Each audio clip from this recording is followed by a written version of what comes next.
तो स्वागत है आपको आज की इस नई वीडियो के साथ। तो इस वीडियो में हम आप लोग को बताएंगे क्लास 12 का जो वीकली टेस्ट कल हुआ था 11 तारीख को, ठीक है, उसका आंसर की इकोनॉमिक्स का, किसका सब्जेक्ट इकोनॉमिक्स क्लास 12, ठीक है। चलिए तो हम लोग शुरू करते हैं। तो यहाँ देखिए कुछ कुछ, तो इसमें टोटल जो है 16 प्रश्न थे, कितने 16 प्रश्न, ठीक है। चलिए हम लोग डायरेक्ट आंसर बताते हैं। तो देखिए यहाँ हिंदी इंग्लिश दोनों में दिया हुआ है क्वेश्चंस और आंसर भी, तो हम हिंदी में करवा रहे हैं, आप इंग्लिश में कर लीजिएगा। देखिए तो पहला क्वेश्चन है कि समष्टि अर्थशास्त्र किसका अध्ययन करता है। तो इसका जो आंसर हो जाएगा ऑल ऑफ दीज, यानी उपरोक्त सभी, किसका, पूर्ण रोजगार का, सकल राष्ट्रीय उत्पाद का और समग्र मूल्य स्तर का, ठीक है, उपरोक्त सभी। दूसरा जो क्वेश्चन है उसका नाम, दूसरा क्वेश्चन बोल रहा है कि आधुनिक समष्टि अर्थशास्त्र का जनक किसे माना जाता है। तो दूसरा का जो आंसर हो जाएगा हम लोग का वो ऑप्शन नंबर सी हो जाएगा, जे.एम. कीन्स, ठीक है, जे.एम. कीन्स। चलिए अगला है क्वेश्चन नंबर तीसरा। तो क्वेश्चन नंबर तीसरा है, बोल रहा है पूंजी के भंडार में वृद्धि को कहा जाता है। तो इसका जो आंसर हो जाएगा 3 का वो ऑप्शन नंबर सी हो जाएगा, कैपिटल फॉर्मेशन, ठीक है, पूंजी निर्माण, ठीक है। देखिए यहाँ भी यही दे दिया है पूंजी निर्माण, तो इसका जो आंसर है ऑप्शन नंबर सी है, पूंजी निर्माण। चलिए चौथा क्वेश्चन देखेंगे। तो बोल रहा है निम्नलिखित में से कौन सा प्रवाह में शामिल है। तो ये जो चौथा का आंसर होगा ऑप्शन नंबर डी हो जाएगा, उपभोग, निवेश, आय, यानी उपरोक्त सभी, ऑप्शन नंबर डी बिल्कुल सही है। चलिए अगला देखते हैं क्वेश्चन नंबर 5वां। बोल रहा है निम्नलिखित में से किसके लिए 4 सेक्टर मॉडल में वृत्ताकार प्रवाह का संतुलन स्थिति लागू होती है। तो इसका जो आंसर हो जाएगा 5वां का ऑप्शन नंबर सी हो जाएगा, सी प्लस आई प्लस जी प्लस एक्स माइनस एम, जो ये है ऑप्शन नंबर सी इसी का हो जाएगा। चलिए छठा जो क्वेश्चन है, बोल रहा है स्थिर पूंजी के उपभोक्ता को क्या कहते हैं। स्थिर पूंजी के उपभोक्ता को जो है छठा का ऑप्शन नंबर बी हो जाएगा, मूल्यह्रास कहते हैं, ठीक है, डिप्रिसिएशन।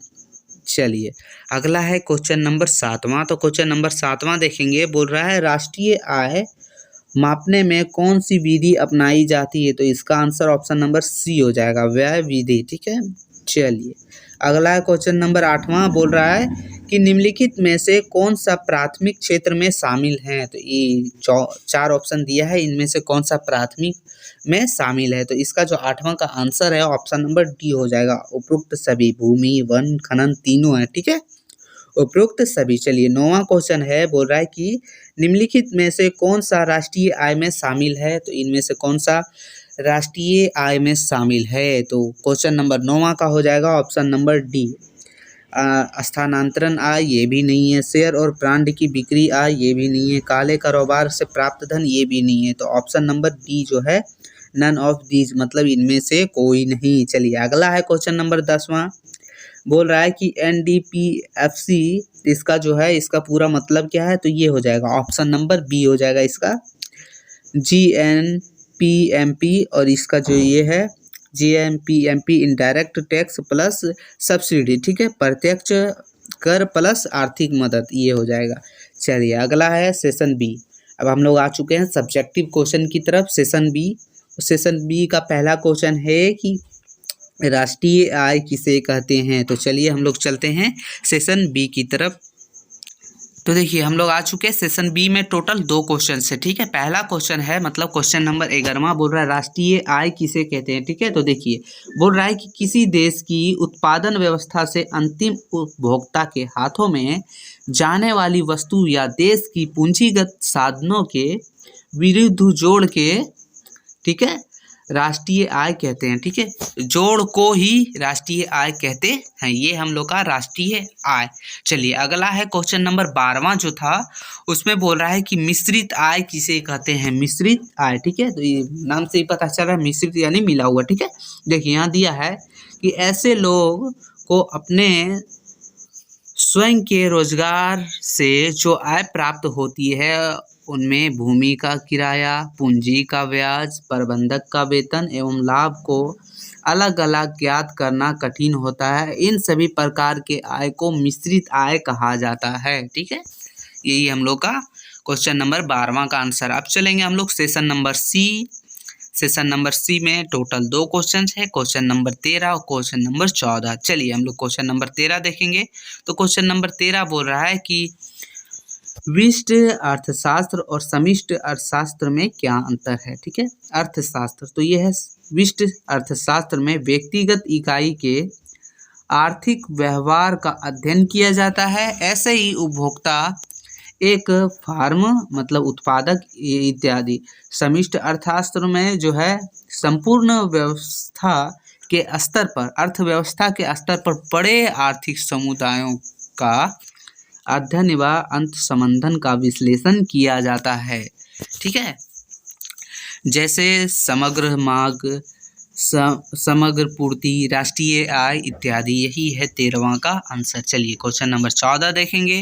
तो क्वेश्चन नंबर 14 बोल रहा है कि उपभोग वस्तु और पूंजीगत वस्तु के बीच अंतर स्पष्ट कीजिए। तो देखिए, उपभोग वस्तु और उपभोग वस्तु जो है, पूंजीगत वस्तु और उपभोक्ता वस्तु ऐसे शब्द हैं जिनका उपयोग इनके प्रयोग के आधार पर वस्तु का वर्णन करने के लिए किया जाता है। पूंजीगत वस्तु उत्पादन के लिए उपयोग की जाने वाली वस्तु, कोई भी वस्तु होती है, ठीक है, उसे हम लोग कहते हैं पूंजीगत वस्तु। और उपभोक्ता वस्तु जो है, जिनका उपयोग उपभोक्ता द्वारा किया जाता है, जिसका भविष्य में उत्पादन नहीं होता है, ठीक है, उसे हम लोग बोलते हैं उपभोग वस्तु। ठीक है, चलिए अगला है option number D. Option number D का जो 15 नंबर क्वेश्चन है वो इसमें नहीं बताएं, क्योंकि उसमें जो है वो कैलकुलेट करने टाइप का है, तो इसमें नहीं बताएं, उसको अलग से बता दिया जाएगा। चलिए क्वेश्चन नंबर 16 देखते हैं। तो क्वेश्चन नंबर 16 जो है वो बोल रहा है कि 2 क्षेत्र में आय के चक्रीय प्रभाव को बताएं। ठीक है, तो इसका आंसर होगा, इस प्रकार देश के विभिन्न आर्थिक क्रियाओं द्वारा उत्पन्न आय घूमती रहती है, जिसकी आय चक्रकार प्रवाह करते हैं। मॉडल अर्थव्यवस्था में परिवारों एवं फर्म के मध्य आय का चक्रीय प्रभाव को एक मॉडल द्वारा समझाया जा सकता है। पूंजी बाजार में यह राशि परिवार घरेलू क्षेत्र बजट के रूप में उपलब्ध कराई जाती है। इसका जो पूरा आंसर है वो थोड़ा सा शायद कट गया है, ठीक है, तो आप लोग देख लीजिएगा। तो यही था हम लोग का आंसर, जो आप लोग मिला लीजिएगा। आप लोग का कितना सही हुआ कितना नहीं सही हुआ आप लोग कमेंट करके ज़रूर बताइएगा। तो वीडियो अच्छा लगा हो तो लाइक कर दीजिएगा। फिर मिलते हैं आगे की वीडियो में, तब तक के लिए धन्यवाद।